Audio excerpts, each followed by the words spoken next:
کہ جب تک جیوں میں آقا. شاعر نے بڑی پیاری بات کی، یا رسول اللہ میں جب تک جیوں تو کیسے رہوں اور مروں تو موت کیسے آئے. جب تک جیوں میں آقا کوئی غم نہ پاس آئے، کوئی غم نہ پاس آئے. جب تک جیوں میں آقا، جب تک جیوں میں آقا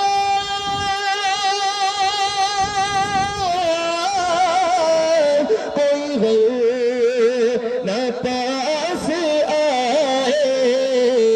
جو مرو تو ہو نہ حد پہ تیری رحمتوں کے سائے، تیری رحمتوں کے سائے. جب تک جیوں میں آقا، وہ دیا جو بجھ گیا تھا، وہ جو کھو گئی تھی سوزن. کہہ دیجئے سبحان اللہ. حضرت عائشہ صدیقہ رضی اللہ تعالیٰ عنہ گھر میں تشریف فرمائے، سوئی گم ہو گئی، ڈھونڈ رہی ہیں سوئی نہیں مل رہی. میرے آقا کریم صلی اللہ علیہ وسلم تشریف لائے، فرمایا عائشہ کیا ڈھونڈ رہی ہو؟ عرض کی یا رسول اللہ سوئی گم ہو گئی ہے، سوئی ڈھونڈ رہی ہو.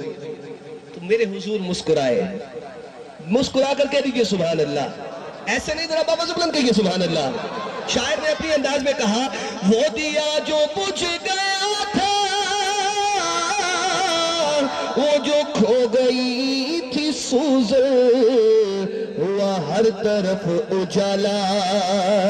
جو حضور مسکرائے،